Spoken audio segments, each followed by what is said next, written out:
You see, the modern world has conditioned us to think of spirituality as something abstract, something separate from our daily lives.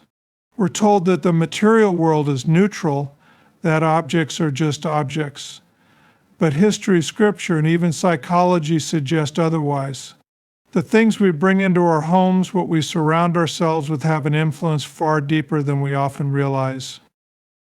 Every culture in human history has understood in some form that physical objects can carry spiritual significance.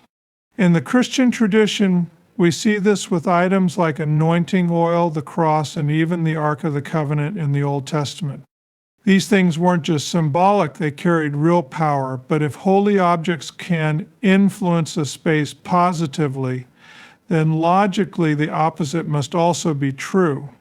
There are objects that corrupt, that invite darkness, that open doors we may not even realize exist. And when those doors open, what walks through them is not always easy to remove. Now, let's think about this psychologically. Carl Jung spoke of archetypes, these universal symbols embedded deep within our collective unconscious.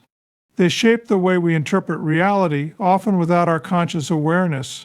A cross, for example, doesn't just represent Christianity, it embodies sacrifice, redemption, suffering, and hope. That's why even in secular cultures, the image of the cross still carries weight.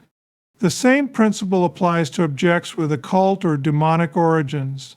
They may seem harmless on the surface, just decorative pieces, souvenirs from a trip, or symbols of ancient traditions, but what do they represent at a deeper level?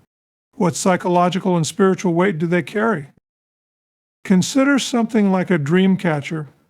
Many people hang them in their homes thinking they're just a cultural artifact, an aesthetic piece of decor.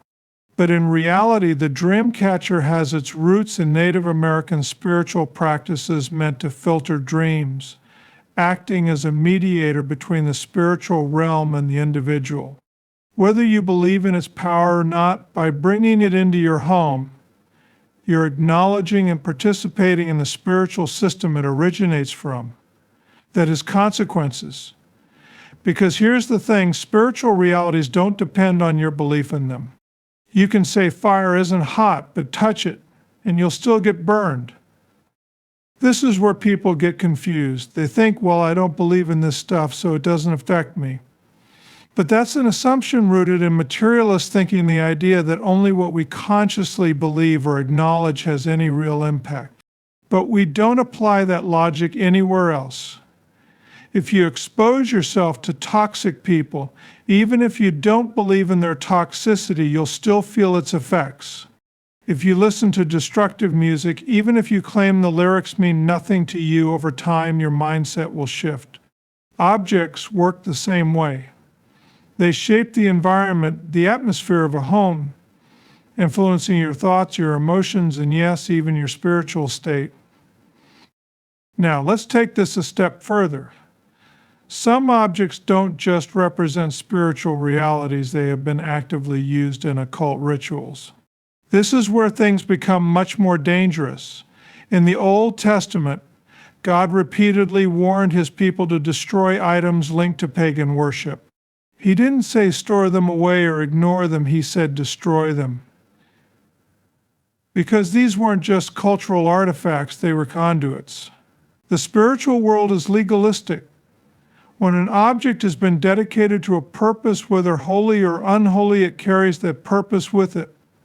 That's why something as simple as a statue, a carved idol, or a seemingly innocent trinket from an unfamiliar culture can serve as an open invitation for dark influences. This is not about paranoia. It's not about going on a witch hunt through your house, tossing out anything that looks vaguely unfamiliar. It's about discernment. It's about understanding that what you allow into your home shapes the spiritual atmosphere of that space.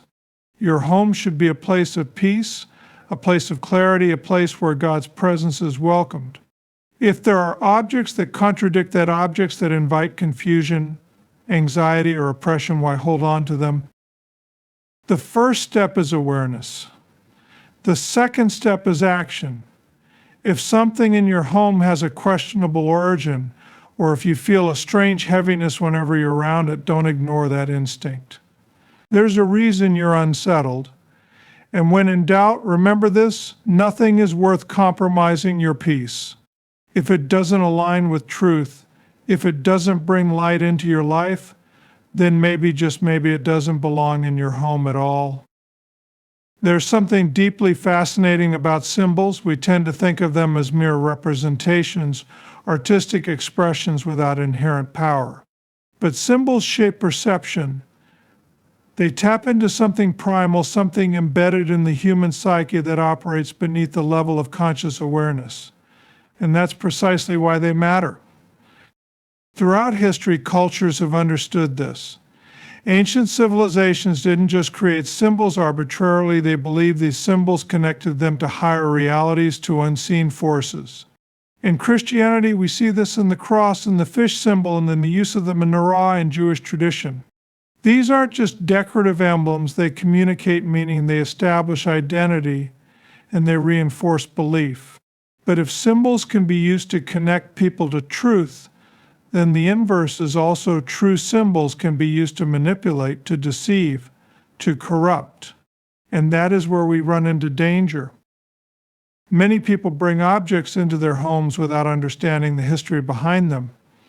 A simple piece of artwork, a statue, or a piece of jewelry may seem harmless on the surface, but what does it represent? More importantly, what does it align with? If something is rooted in idolatry, paganism, or the occult, then its very presence carries spiritual weight, and that weight is not neutral. Take something as seemingly insignificant as a Buddha statue. Some might argue that it's just an artistic representation, a cultural artifact, a symbol of peace. But that's a superficial interpretation. The Buddha, in the spiritual traditions that follow him, is not simply a historical figure, he is an object of worship. Bringing such a statue into your home isn't just decorating with an Eastern aesthetic, it's inviting a different spiritual influence into your space.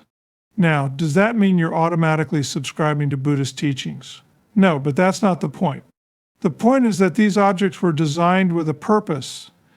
They were created to honor and embody a particular spiritual reality, one that is fundamentally incompatible with Christianity. And this isn't just about statues. Consider something as widely accepted as yoga imagery. The lotus flower, the mandala, the symbol, these are not just random designs. They are deeply tied to Hindu spiritual practices, designed to invoke specific energies and connect practitioners to the divine in a way that is entirely foreign to the Christian worldview.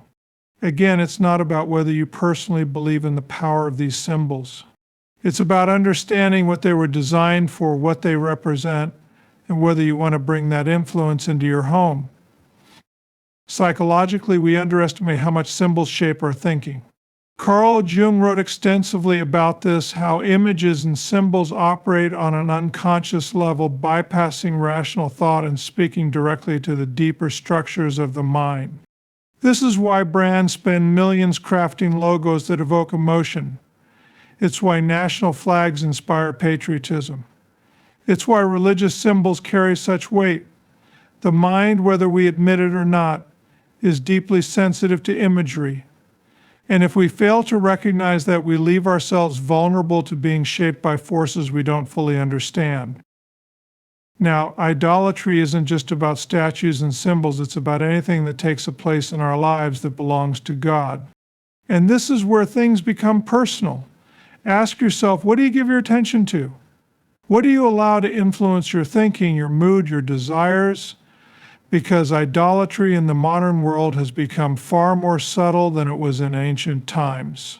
People might not be bowing before golden calves, but they are enslaved to objects nonetheless, whether it's technology, status, celebrity worship, or even their own self-image. And this is the real danger. What you allow into your home, what you surround yourself with, will shape you over time. The human mind is incredibly adaptive.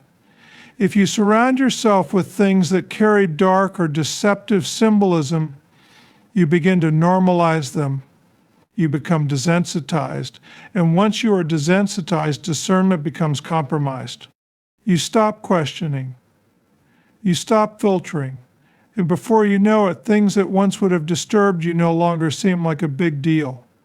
That is how influence works. It is subtle, incremental, and persistent. So the question is simple. What have you allowed into your home that does not belong? What symbols, what objects, what influences are present that may be working against the spiritual atmosphere you want to cultivate?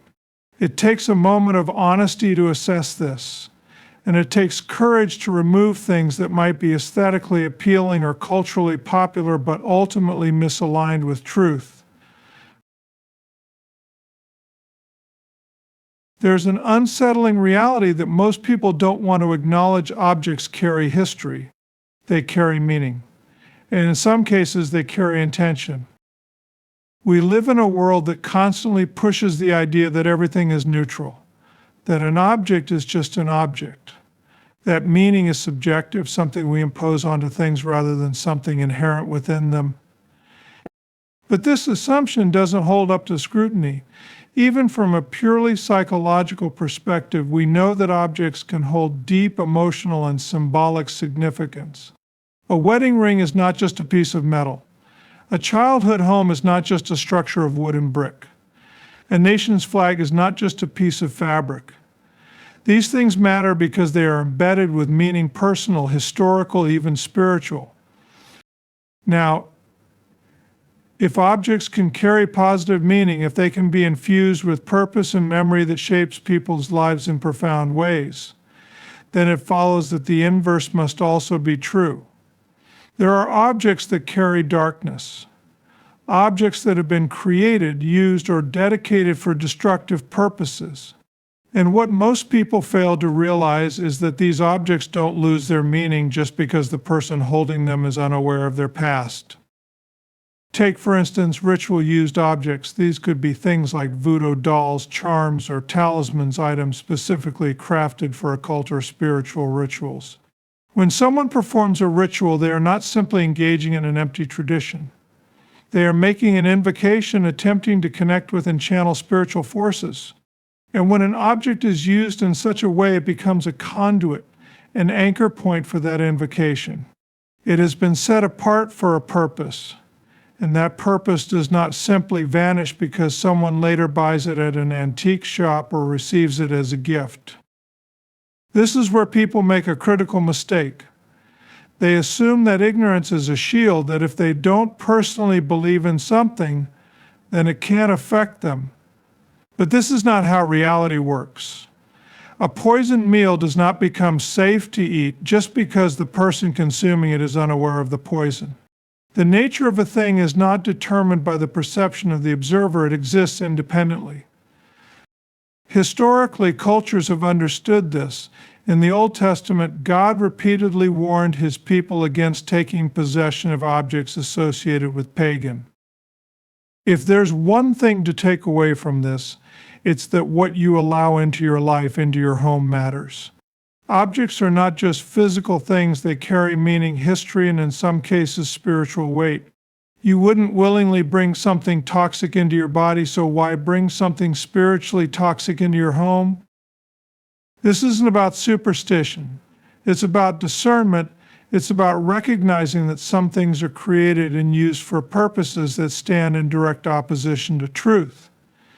And when you allow those things to remain in your space, you are in some way allowing their influence to linger. So, take an honest look around. What's in your home that shouldn't be there? What have you accepted simply because it was given to you, or because you never questioned its origin? If something doesn't align with truth, if it brings confusion, heaviness, or discomfort, then why keep it? Clarity begins with action, and action begins with choice. The question isn't whether these things have an effect, it's whether you are willing to acknowledge it. And once you do, the next step is simple: remove them. Because light and darkness cannot coexist, and the choice of which one fills your home is yours to make.